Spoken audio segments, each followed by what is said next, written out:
Saya ke Pak Sebastian lagi dulu sejenak kita membahas tadi ulasan dari Dodi tadi 2014 baru dirantik, ini 2016 juga baru kita mulai. Dalam waktu sekian satu setengah tahun, belum sampai 1,5 tahun sudah ada nama-nama yang ditangkap dan ditetapkan tersangka, bahkan beberapa sudah menjadi terpidana. Ini logika di balik ini apa sebenarnya? Padahal baru saja kemudian menggambar-gambarkan kampanye bahwa dia akan bersih, kemudian begitu menjabat langsung tertangkap. Ya, ini ngejar setoran. Kejar setoran ini. Kejar setoran. Okay. Jadi ya ini sangat memprihatinkan dan menurut saya ngeri loh.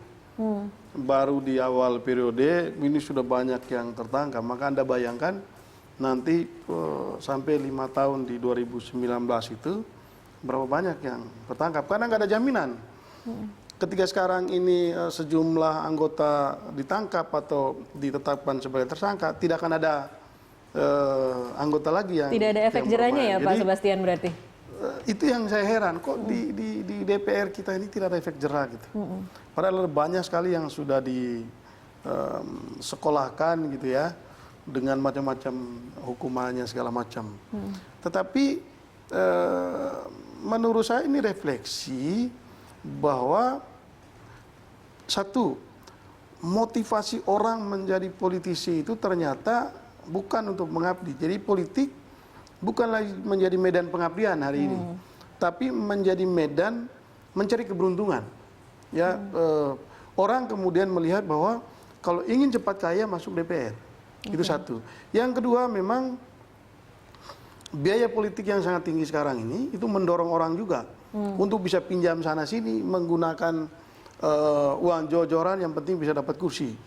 Yang ketiga, ini soal lifestyle ya.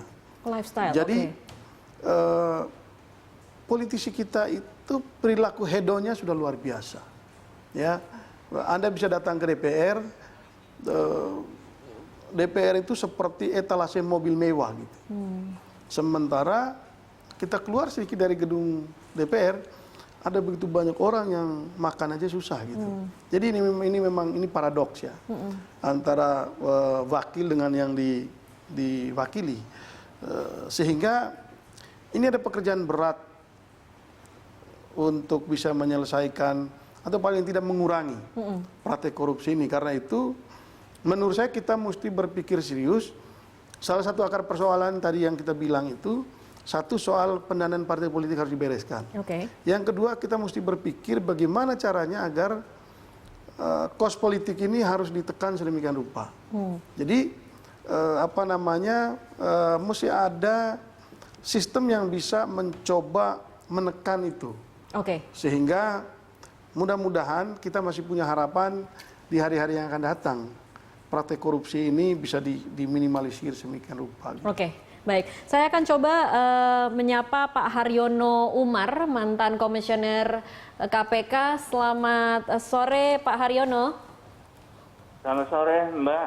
Iya, Pak Haryono, kita sedang memperbincangkan apa yang menjadi akar permasalahan atau motivasi anggota DPR. 2014 dilantik, kemudian di awal 2016 kita sudah menyaksikan sejumlah nama berguguran, kemudian menjadi terpidana dan ditetapkan sebagai tersangka. Kalau dari pengalaman Anda di KPK sendiri, mungkin pernah mengadakan riset atau studi, apa yang kira-kira kemudian menjadikan orang-orang ini tidak jera atau tidak kapok, tidak malu ketika melihat rekan-rekan pendahulunya atau teman-teman sebelumnya sudah ditetapkan menjadi tersangka dan terpidana? Iya, selamat sore dulu ke Pak Sebastian. Ya, sore Mas. Ya, jadi begini Mbak, dengan kekuasaan DPR yang sedemikian besarnya itu, salah satu yang kekuasaan yang sangat berbahaya yaitu di bidang anggaran. Nah, tekanan-tekanan dalam artian godaan itu banyak sekali yang sangat kuat ke anggota DPR ini. Bukan hanya kalau dari dirinya sendiri ya mungkin bisa dia tangani lah, tapi yang dari sekitarnya, baik itu dari superiornya, dari rekannya, dari pengusaha, juga termasuk dari birokrasi sendiri. Kalau saya lihat dari kasus-kasus ya yang banyak terjadi, biasanya korupsi di antara mereka itu terjadinya justru sebelum ada anggaran. Jadi sebelum ada anggaran mereka sudah bertemu, sudah deal, di situ ada birokrasi, di situ ada politisi dan juga pengusaha. Dia mengatakan bahwa nanti akan ada anggaran yang begini, yang mengerjakan begini.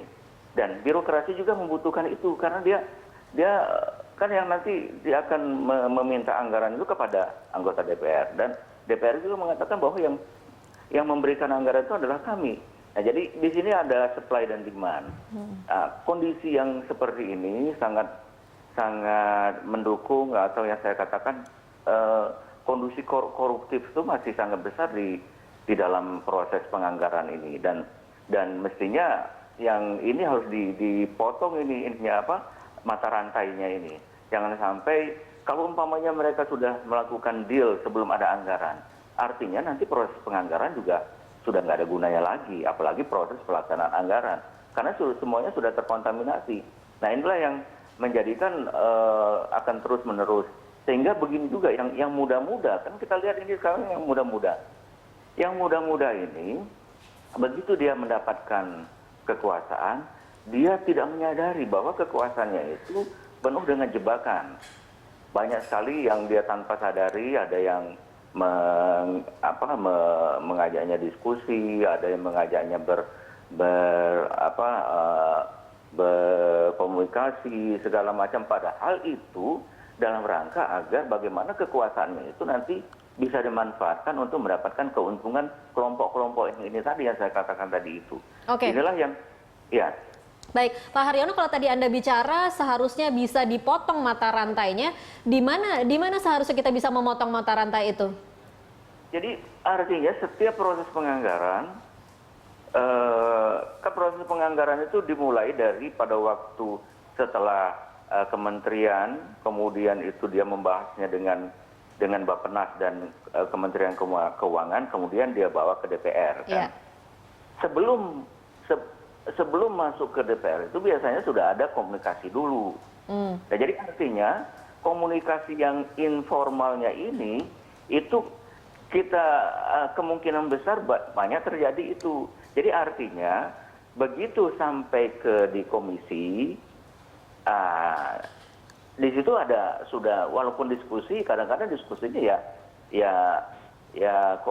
ada mungkin ada benarnya, ada juga mungkin sudah ada dealnya di situ, apalagi kalau sudah dibawa ke badan anggaran. Jadi artinya harus ada pihak-pihak yang memantau itu, bahwa ada pertemuan kan sekarang begini katanya, anggota atau DPR tidak diperkenankan mengkaji sampai satuan 3, artinya cukup sampai program. Tapi pada kenyataannya tetap saja membahas sampai satuan 3, karena dengan alasan untuk kontrol, atau bahkan di luar itu, di luar yang terbuka di komisi itu ada komunikasi, pertemuan yang terjadi, dan hampir rata-rata kasus-kasus korupsi ada pertemuan di luar gedung komisi itu biasanya, Mbak.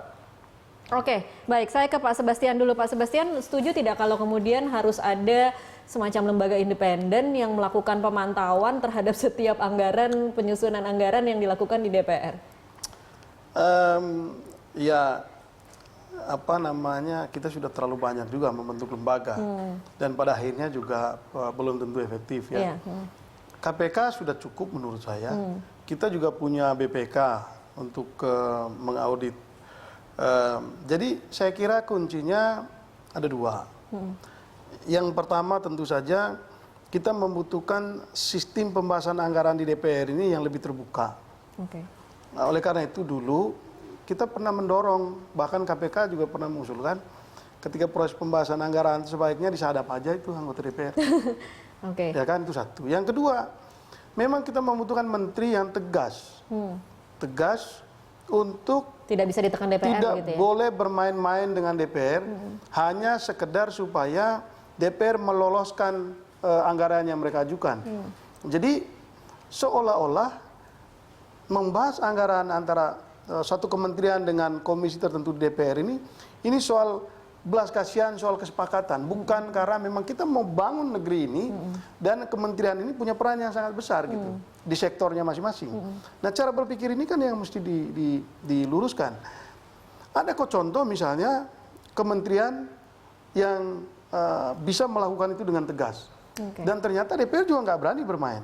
Kementerian mana tuh misalnya, Pak? Ya tentu nggak perlu kita sebutkan. Ada juga contoh misalnya kepala daerah yang juga tegas untuk menghentikan pola-pola permainan itu. Dan ternyata bisa. Menurut saya memang mesti ada komitmen juga dari pemerintahnya, apakah presidennya maupun menteri-menterinya. Kalau ada komitmen itu untuk sama-sama menjaga itu, saya kira bisa. Lalu kemudian di DPR-nya sendiri itu memang menurut saya juga perlu ada ketegasan ya, ketegasan dan juga sistem yang tadi saya bilang lebih transparan. Lebih dari itu memang partai politik juga mesti kita dorong agar mereka mengirimkan kadernya di DPR itu tidak dengan tugas khusus. Nah, karena itu ini mumpung timingnya tepat. Golkar ini sedang mau melakukan Munas. Jadi kalau hari ini kita teriak-teriak supaya Munas Golkar itu harus bebas dari money politik, sebetulnya ujung-ujungnya kita ini ingin mengatakan bahwa kalau partai politiknya tidak terlibat dalam permainan uang gitu di dalam kongresnya, itu menyelamatkan partai itu dan menyelamatkan kadernya nanti. Tetapi kalau jor-joran pada saat Munas seperti ini, maka bukan tidak mungkin nanti pada saat mereka ada di DPR, ada di pemerintah, kemudian memberikan tugas khusus gitu. Apalagi Golkar ini punya jumlah anggota yang cukup signifikan dan punya peran yang sangat strategis. Gitu. Jadi ini juga jadi momentum menurut saya untuk mengingatkan teman-teman di Golkar yang sedang Munas hari ini. Yang sedang Munas, mempersiapkan Munas. Oke, baik. Saya kembali lagi ke Pak Haryono. Pak Haryono masih bisa mendengar kami? Iya. Iya, Pak Haryono, kalau tadi Pak Sebastian mengatakan bahwa sebenarnya tidak perlu sampai ada lembaga khusus karena itu kemudian kita bisa mempertanyakan bagaimana keefektifannya. Tetapi kalau kita melihat lagi kembali ke mental anggota DPR, bagaimana Anda melihatnya dengan kalau tadi Anda katakan bahwa memang kekuasaan yang begitu berlebihan itulah yang kemudian membuat anggota DPR itu seolah-olah menjadi penentu utama dari anggaran dan membuat pihak lain kemudian seperti harus mengikuti atau harus memberikan sesajen lah kepada DPR. Yang saya maksudkan bukan lembaga tersendiri. Jadi artinya begini, proses hubungan antara kementerian dengan DPR itu kan bukan hanya sekali pada waktu mau anggaran. Iya.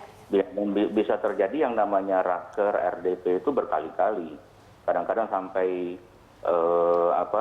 sebulan sekali, kadang-kadang sebulan 2 kali dan sebagainya.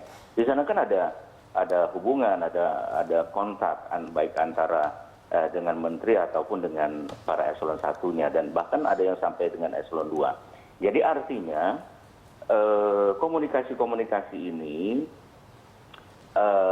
itu akan menimbulkan supply and demand. Jadi artinya bahwa kalau kita menginginkan katakanlah umpamanya disadap juga tidak ada alasan KPK untuk menyadap itu karena belum ada unsur penyelidikannya di sana. Tapi artinya bahwa kita berdasarkan pengalaman akan terjadi komunikasi informal yang itu nanti akan mendorong terjadinya korupsi. Komunikasi informal itu yang seperti saya katakan dengan beberapa contoh yang ada, mereka itu sudah bertemu antara pengusahanya, kemudian parlemen dan juga birokrasi. Di sana sudah dia mengatakan bahwa nanti akan ada anggaran yang begini-begini, nilainya sekian dan lain sebagainya. Oke, kita deal seperti itu. Nah, bagaimana ini bisa diangkat ke permukaan, maksud saya, atau paling tidak bisa kita cegah ini, sehingga nanti pembahasannya di komisi sudah terbebas dari komunikasi informal yang tadi itu. Nah, inilah yang perlu ada pihak-pihak yang memantau itu, apakah pihak aktivis atau pihak mana, karena itu kan uang itu kan milik rakyat. Jadi Iya. sebetulnya masyarakat perlu mengetahui